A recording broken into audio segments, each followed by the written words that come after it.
So the adventure games have been getting a whole lot of shit lately, rightfully deserved, as being pretty much broken pieces of garbage. And I gotta say, it's completely true. When you look at the general structure of these games and how it handles physics, the games are basically unplayable.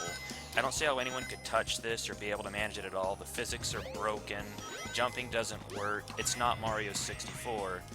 And I just wanted to bring more attention to this because you see a lot of professional, like, game reviewers tackle these sorts of things, showing off all these bugs. But they don't really get to the nitty-gritty. They aren't playing it on like a real extended purpose like I have. I put a few hundred years into this, so I know firsthand just how broken it is. As you can see, I can't control this. This is in-game cutscenes. Already a big glaring problem with the game. Inverted camera angles. Can't see what I'm doing. Virtually unplayable with that.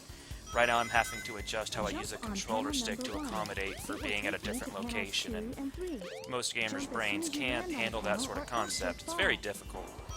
So you gotta keep that in mind, that this is a awful game, one of the worst.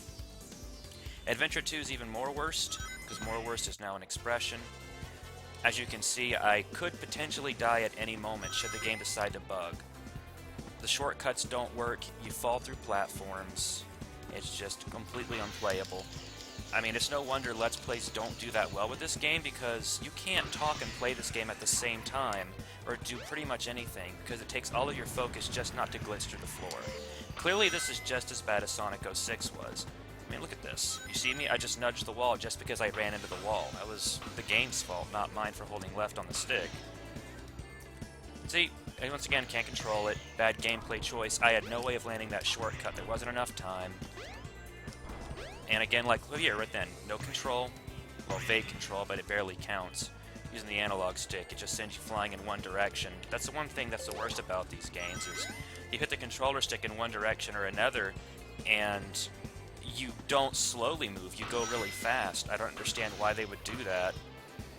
In a platformer, you're supposed to go really, really slow, especially a Sonic title, so I don't know why they didn't just make Mario 64. It would have been way more effective. Once again, another cutscene, can't control it. Okay, facetiousness aside for a moment, I will say this game is really bad about having a shit ton of moments where you don't have any control. Yes. That was a pretty good run. Yeah, not bad. I would agree with that. Thank you, Jason Griffith.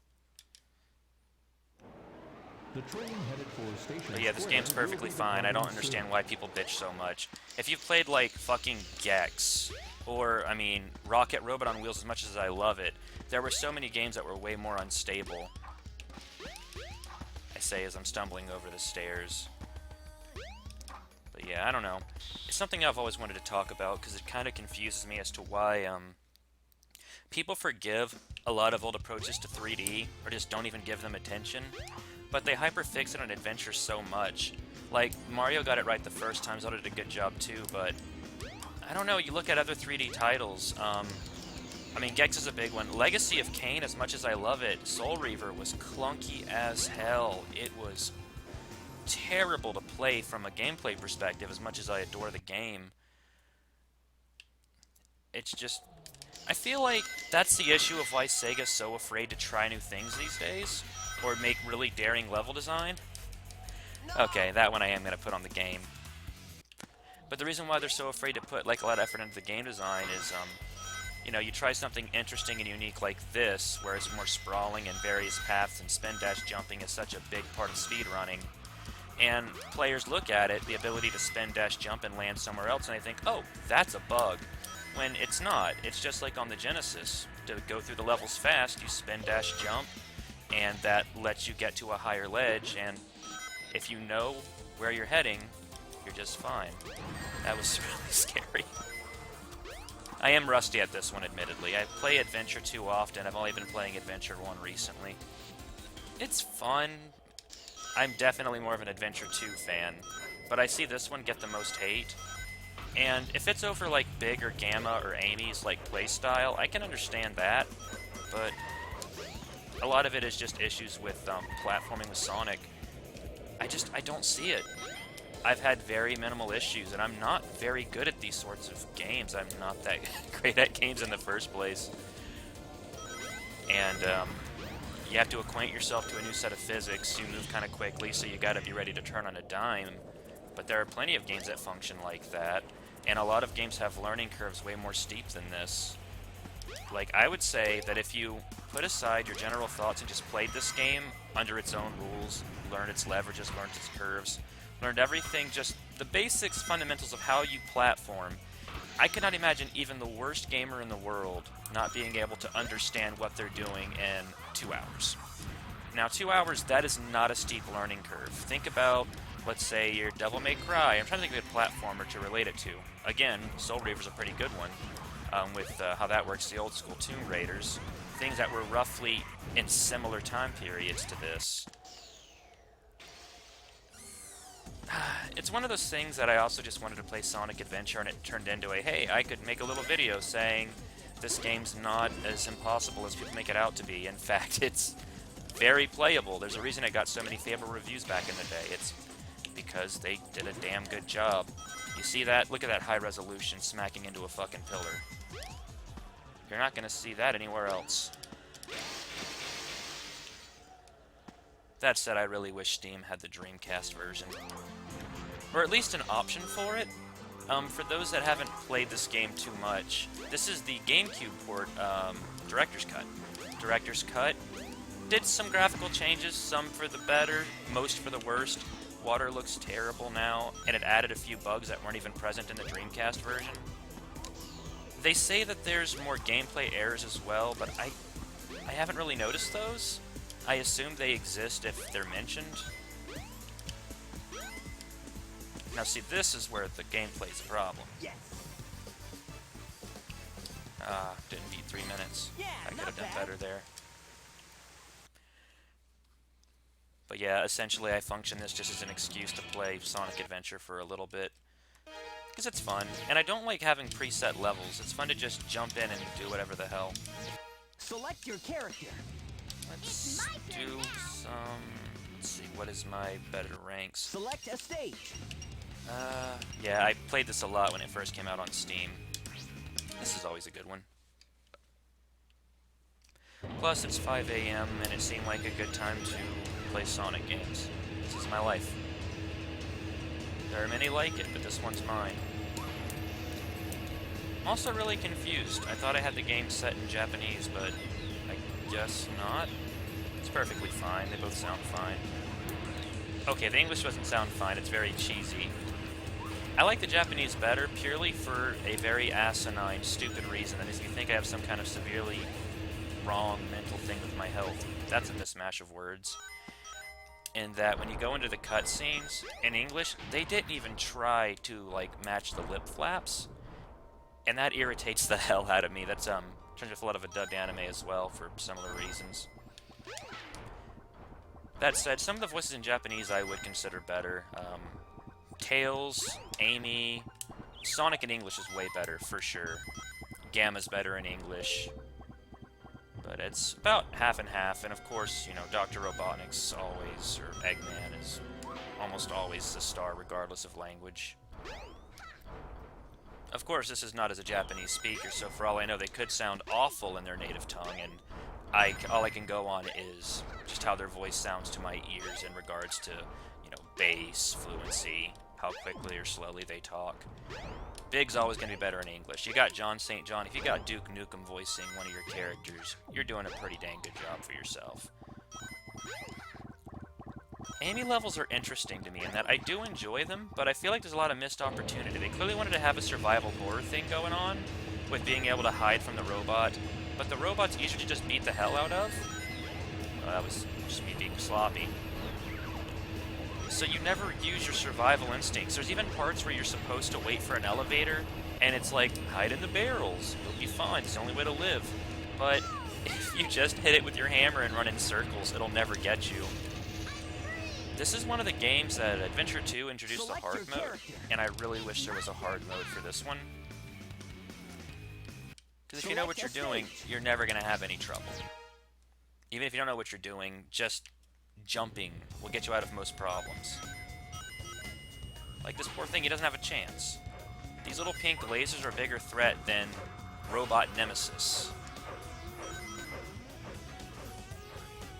There are a few mods in this game I'm kind of interested in checking out one day.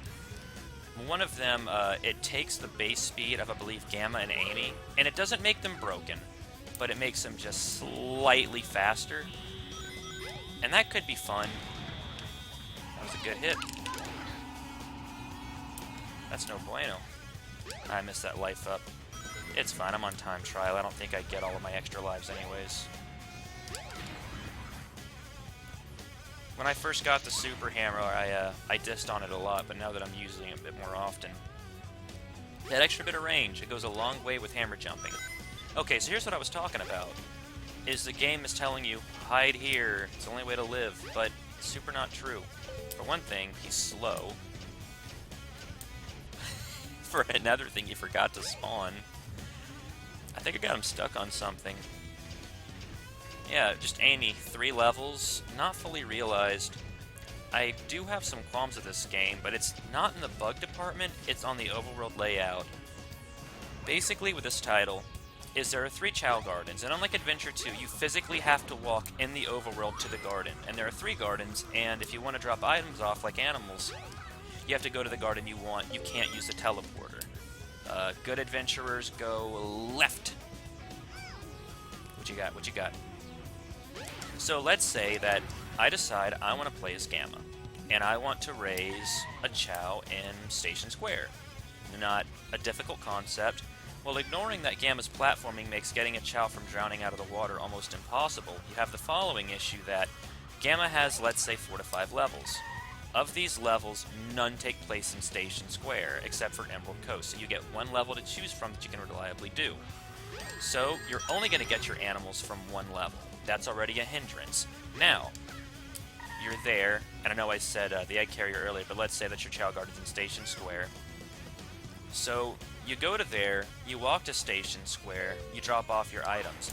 But there are some characters that only have 1 level per location, and sometimes you have to walk a really long way. Amy, if you want to use the Mystic Ruins to raise a Chow as Amy, you're just...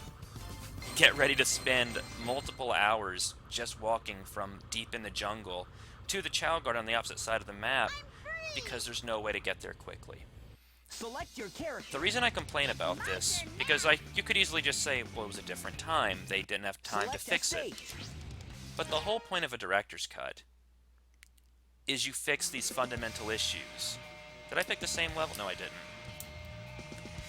And again, that's just a very big problem to me, in that they have the DX cut, and they have ads for Sonic X and whatever, like, all over the place. They added a mission system which doesn't work. Half of them bug the freaking game if you're not doing it in perfect timing, and some of them just don't work at all. So they had time to add all this stuff and cream the rabbit flying over you on certain stages as a little like, hey, hey, Advance 2's coming out, and Heroes. But they didn't have time to add the freaking Chow Garden to the trial menu, making it the most miserable experience ever trying to raise a Chow as arguably Tails, Amy, Big, and Gamma. So, what's the point of having 6 characters if you want to play the game to its full potential, including the side quests, especially Chow, only 2 to 3 characters are viable?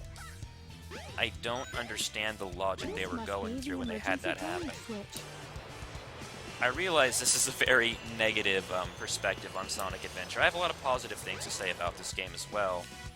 I think it was...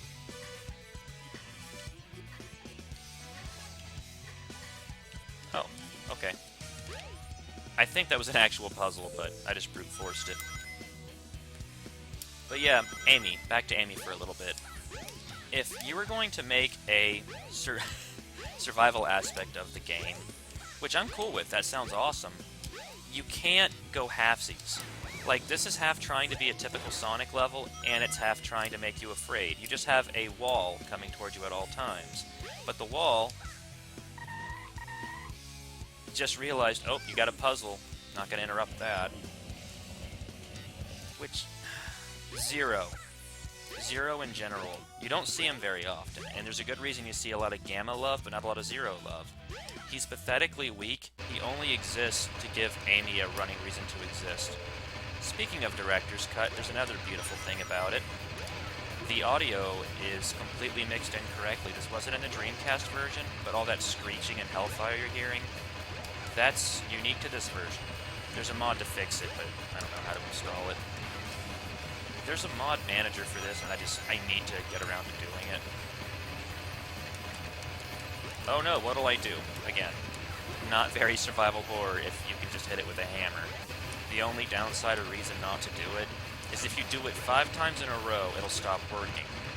So the big difficulty is you have to pace yourself. If you're precision platforming, you're probably going to pace yourself anyways. It's redundant. Looks pretty though. This game's always been one of my favorite like Dreamcast games aesthetically, even if this is the GameCube version. They look fairly similar anyway, so the Dreamcast definitely has some worse textures in some areas, but much better animated textures. I need to work on my general aiming gameplay. I should be going faster than this. And again, those gears way louder than the music. There's the one place I might have to be careful. I lied.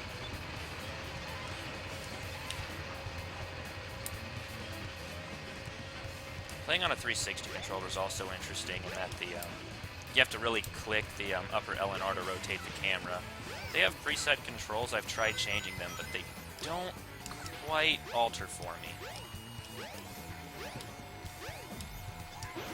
Oh, I needed that. Yep.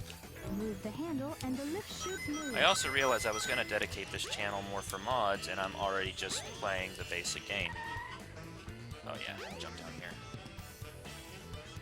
This is the Amy level that I don't play very often, and I'd say for a very good reason. Coming up shortly.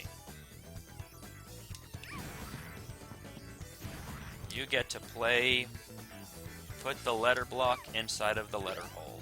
This time with colors. If you were colorblind, this would really suck. Especially because they keep the tints really light. So I guarantee if you have any issues seeing the difference in, like, between that yellow and that orange, you'd have to have good vision to make it out, or you'd just be screwed. Now this, I love this. This is a good jump scare. For its time. For a game that's not really built around it. Amy stages have good aesthetic tricks, but 3 stages for Big and Amy respectively, just bad. Don't do that. Or just don't even bother putting them in if you're not going to fully dedicate yourself to a character. Which I think is why Sonic Adventure 2 was like, you know what, screw it.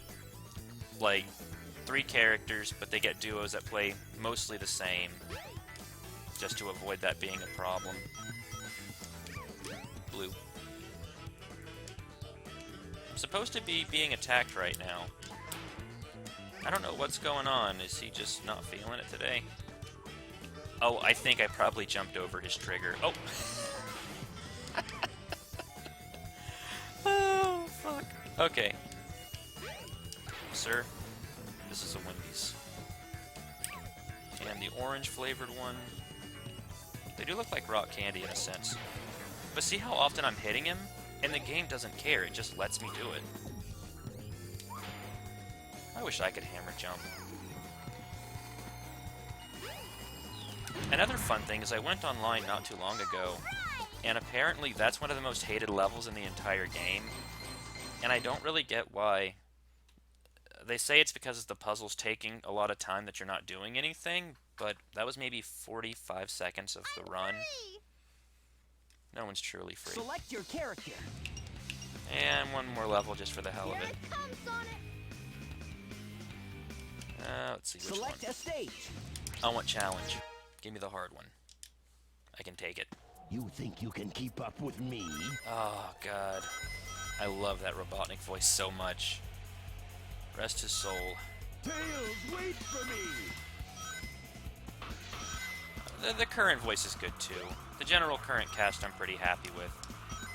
I got you now, Tails. But there's something about Adventure-era Eggman that's just beautiful. It's more threatening. And I feel guilty because I'm usually good with the English voice actors, but I cannot remember what Eggman's current voice is, and that bothers me quite a bit. Okay, so Jim Cummings was in the Saturday morning cartoon. I forget the name of the Adventure Eggman, just that I know that I love him. Oh, I should know this. Jason Griffith is playing him in this. Sonic, that is. I'm not sure who voices Tails in the current games, but I was very surprised, minor spoiler for the movie, that they kept her as the voice actress for Tails in the upcoming sequel, at least in the teaser. No guarantees are going to commit to that. But if they actually do keep that Tails, I'd be very happy, because I think she does the role pretty much perfect. Like, I couldn't imagine going back to one of the older English Tales, mainly because they're all pretty awful, including in this one. And then Heroes, where they literally had an actual 8-year-old do the voice. That was a weird time for Sega. That said, the Sonic X Tales was okay. I didn't mind that as much, and even though he's only in like 2 levels in Shadow the Hedgehog, it was tolerable. Sonic X in general wasn't a good cast, but it wasn't a bad one. It was a lot better than what Heroes had going on. Heroes had some of the worst voice acting I've heard in a Sonic game. I didn't want to be in the tube. I neglected the tube. I've escaped.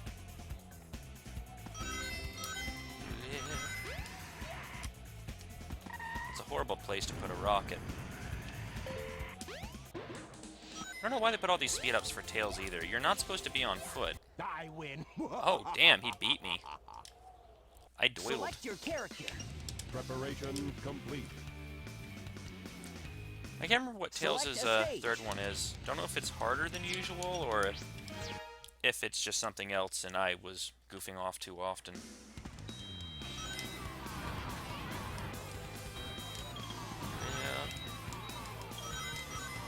And of course, Gamma. I really shouldn't mix those guys up. They're pretty much polar opposites. I always took Gamma as more of a sniper, while Omega's more of just a heavy artillery unit. I am proud of them for not bringing Gamma back. Like, Gamma's fantastic, but unlike another character they killed off that they should have kept dead because it was really poignant, they seem to be respecting Gamma enough to, like, keep him dead. Aside from Battle, where he gets rebuilt, but I don't think that's canon. The only thing canon to come from that, I believe, is Gemerl, Capture complete. who, if you're not reading the IDW Sonic comics, they're really fantastic. I recommend them. Very slow start, but they pick up quite a bit. Very expressive artwork. Plot's not quite as wild as Archie, for better and for worse, but Select your it's solid. character. And they give a lot of love to the GBA titles. Okay, let's go. Okay, one more level. Told myself I wasn't going to stay up all night playing this, and doing a pretty bad job of that. Let's go. Good old Speed Highway. And the weirdest thing is, this is one of the few times where this game eclipses Adventure 2, because you contract every emerald at once. For some reason in Adventure 2 they decided, you know, people are having too much fun with our stages, let's delete some of that. I don't know what their thought process was. I don't know, maybe they had some challenge reasoning, or if... That's just it, I think. I can't think of any way to justify it.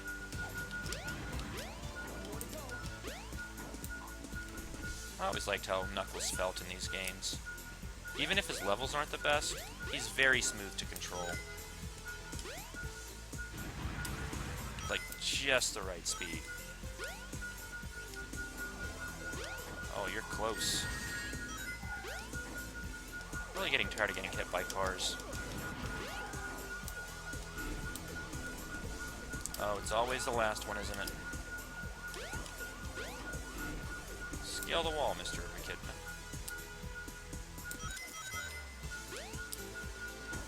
That's the thing, is that there's always one. There's always one. Okay. Found it. Still, 1 minute 17 seconds. Not bad at all. I'm happy with that. Good enough. Alright, and that's Select my your senseless character. babbling and dumb bullshit about adventure. See ya.